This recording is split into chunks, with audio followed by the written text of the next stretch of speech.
Baik, halo, Assalamualaikum warahmatullahi wabarakatuh. Selamat pagi semuanya. Semoga semuanya dalam keadaan sehat walafiat, dalam keadaan bersemangat, sehingga siap menerima materi pada mata kuliah Ekonomi Makro 2 kali ini. Baik, sesuai dengan SAP atau RPS yang sudah saya bagikan di minggu pertama kemarin, hari ini bahasa kita adalah mengenai perekonomian dalam jangka menengah. Oke, masih ingat minggu lalu kita membahas mengenai tiga model ya, tiga model ekonomi makro. Ada apa aja?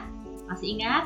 Ya, ada yang perekonomian dalam jangka sangat panjang, kemudian ada perekonomian dalam jangka panjang atau jangka menengah, kemudian yang terakhir adalah model perekonomian dalam jangka pendek. Yang ketiga model tersebut sebenarnya lebih banyak membahas mengenai bagaimana kurva penawaran agregat dan juga kurva permintaan agregat itu nanti saling mempengaruhi baik melalui GDP-nya, baik melalui perubahan harganya, baik melalui investasi ataupun juga sisi moneternya. Semuanya sudah dibahas gitu ya. Nah, pada pertemuan kali ini kita akan membahas mengenai yang jangka menengah dulu. Kenapa kok nggak jangka sangat panjang dulu? Nah, nanti kita membahasnya satu persatu ya. Nanti setelah perekonomian dalam jangka menengah selesai, setelah itu nanti kita akan membahas yang perekonomian dalam jangka yang amat panjang. Kemudian yang terakhir adalah yang dibahas adalah perekonomian dalam jangka pendek. Gitu ya. Semoga semuanya siap menerima materi pada kesempatan kali ini dan disiapkan. Mungkin ada catatan yang perlu ditulis-tulis juga atau punya buku referensi yang bisa digunakan untuk belajar, disiapkan. Oke? Saya harap sebelumnya juga kalian sudah sedikit membaca referensi yang sudah kalian miliki atau yang sudah Bu Riza share di di Sipeja, gitu ya. Oke. Hari ini kita akan membahas pertemuan kita sekarang ini. Kita membahas mengenai beberapa hal, yaitu mengenai model klasik, mengenai distribusi ke faktor produksi, mengenai pendapatan nasional dan juga equilibrium di pasar barang dan jasa. Ya, kira-kira nanti bahasan yang akan kita bahas adalah seperti itu. Nah, bahasan yang pertama adalah mengenai model klasik. Nah, model klasik ini memang yang setelah sebelumnya dulu ada merkantilisme, terus ada yang sebelumnya lagi itu ya, terus ada yang imperialisme, merkantilisme, terus kemudian menjadi model klasik. Seperti yang kalian ketahui, model klasik ini digagas oleh ekonom yang sangat terkenal, kalau bisa dibilang sebagai bapak ekonomi ya, itu adalah Adam Smith gitu. Model ini sangat sederhana namun kuat, dibangun antara pembeli dan penjual mengejar kepentingan mereka sendiri. Penekanannya pada konsekuensi kompetisi dan harga atau upah fleksibel untuk keseluruhan angkatan kerja. Nah, buku yang terkenal dalam Adam Smith adalah buku Wealth of Nation.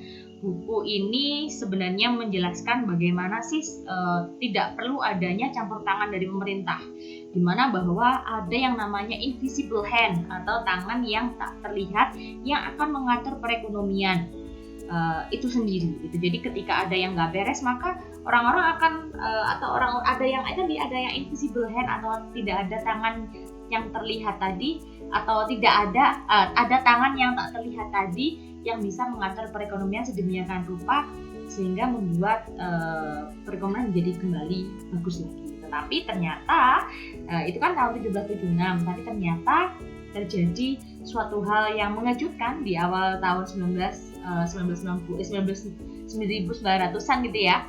Di tahun 1930 itu tepatnya terjadi yang namanya masih ingat dulu di pengantar makro mungkin pernah sedikit dibahas ya mengenai Great Depression. Ternyata model klasik ini tidak bisa memperbaiki dirinya sendiri ketika ekonomi sedang saat itu adalah jatuh sekali di Amerika pada saat itu, akan ada banyak sekali pengangguran, terus pokoknya sedang tidak terkendali pada saat itu, seperti itu. Jadi Tapi pada saat ini pun model klasik menjadi salah satu sistem ekonomi pasar sistem ekonomi pasar ya, menjadi salah satu sistem ekonomi, yaitu sistem ekonomi pasar yang sangat diagung-agungkan di negara-negara kapitalis seperti itu, bahwa tidak ada campur tangan seharusnya, tapi toh sekarang ini tidak ada negara yang benar-benar murni sistem ekonominya dari sistem ekonomi pasar. Jadi ada biasanya pakai campuran, tapi ada yang sedikit, mungkin dilihat dari komposisinya ya. Komposisinya di sini dalam arti bahwa ada yang sedikit peran serta pemerintahnya, ada yang banyak, bahkan ada yang full. Nah, kalau yang full bisa disebut sebagai sistem ekonomi komando ya, benar sekali. Nah, seperti yang Bu Riza bilang tadi, di dalam sistem ekonomi pasar, atau nanti kita nanti membahas mengenai model klasik itu sendiri, bahwa nanti pun ujung-ujungnya adalah bagaimana perekonomian itu bekerja, gitu kan ya. Bagaimana perekonomian itu bekerja, ternyata ada alirannya. Nah, alirannya ini tergambar dalam gambar ini nih, gambar aliran sirkuler uang melalui perekonomian. Bahwa kita perlu tahu bahwa ketika yang kalian keluarkan, uang-uang yang kalian keluarkan itu akan menjadikan pendapatan bagi orang lain. Lalu bagaimana sih sebenarnya prosesnya gitu ya? Prosesnya uang kalian tadi seperti apa? Kalian nanti posisinya di mana sih? Kalau kalian itu posisinya adalah di sini ya. Nah, kalian nanti adalah posisinya sebagai di household ini kalau dalam perekonomian makro. Nah, ini nanti kalian juga sebagai penyedia faktor produksi. Lalu apa saja yang nanti bisa kalian lakukan atau sirkulasi uang yang nanti kalian masukkan itu seperti apa? Nah, kalian akan membayar pajaknya. Nah, ini kepada pemerintah. Oke. Terus kemudian selain itu kalian juga melakukan yang namanya apa ini? Konsumsi. Seperti Bu Riza bilang tadi ya, bahwa uang yang kalian keluarkan untuk konsumsi tadi nanti masuknya adalah di pasar apa ini? Pasar barang dan jasa. Nah, di sini ya ada pasar barang dan jasa. Ya, kemudian apa? Ternyata di dalam pasar barang dan jasa ini nanti tadi household sebagai penyedia faktor produksi yang nanti di sini nanti dia selain tempat untuk berkonsumsi, tetapi juga dia adalah tempat untuk menghasilkan pendapatan bagi siapa? Bagi yang namanya perusahaan, gitu ya. Nih, di perusahaan. Kemudian tadi, ternyata household tidak hanya untuk di pasar barang dan jasa, tetapi tadi ya di pasar ini tadi, di pasar faktor produksi, karena sebagai penyedia faktor produksi itu nanti dia akan mendapatkan income atas penyediaan faktor produksi. Nah, income tadi berasal dari mana? Ya berasal dari ini. Berasal dari sini. Berasal dari perusahaan sebagai pengguna dari faktor produksi. Nah, ternyata selain itu pun uangnya yang diterima income dari pembayaran faktor produksi selain untuk konsumsi digunakan untuk apa ini?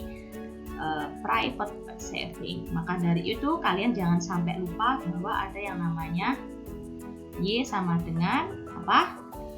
C plus S. Ya, ada Y sama dengan C plus S. Nah, itu tadi.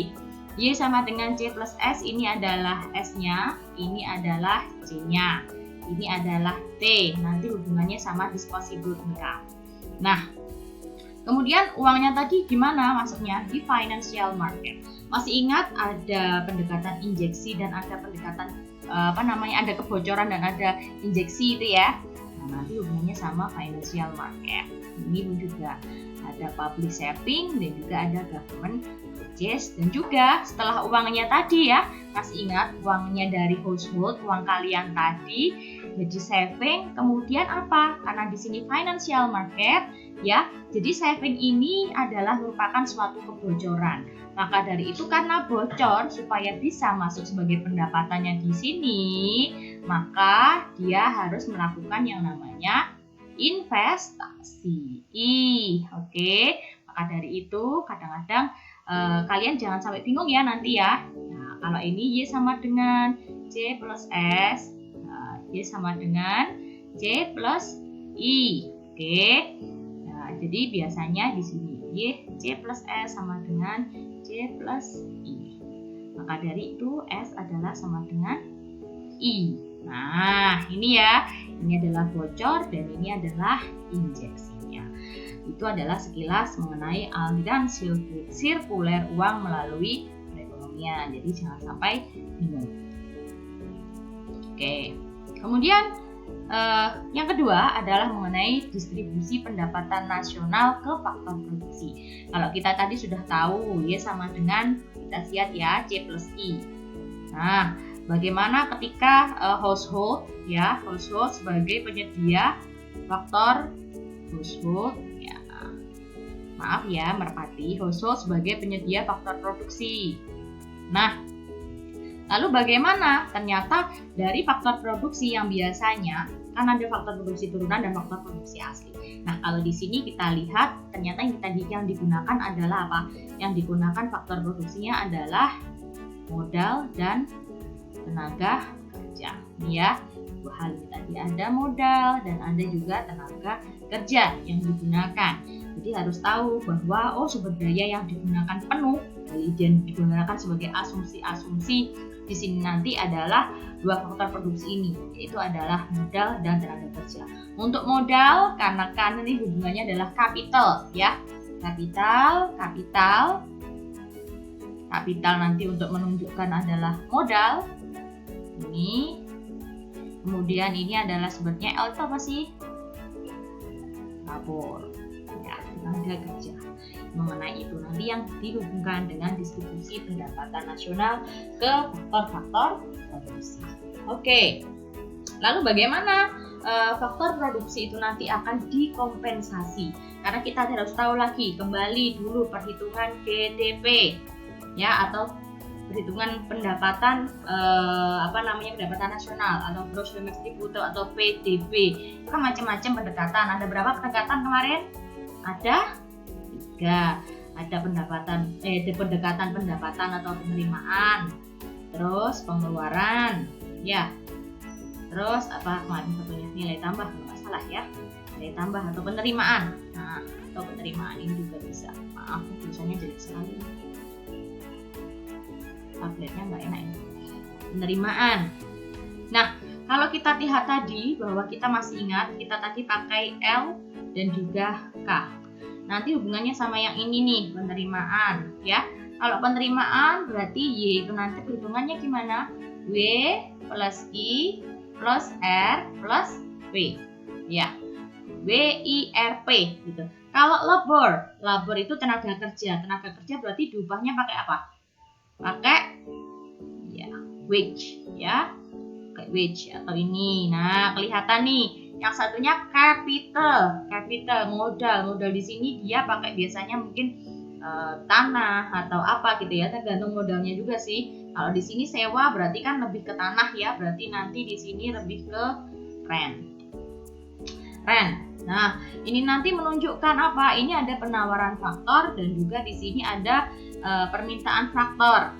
Jadi penawaran faktor itu nanti di pasar barang dan jasa akan kelihatan bahwa di faktor produksi ini nanti yang disediakan oleh rumah tangga ini berapa sih antara tenaga kerja dan juga capitalnya, antara misalkan sumber dayanya atau misalkan gedungnya yang di pabriknya itu yang disediakan cuma 1.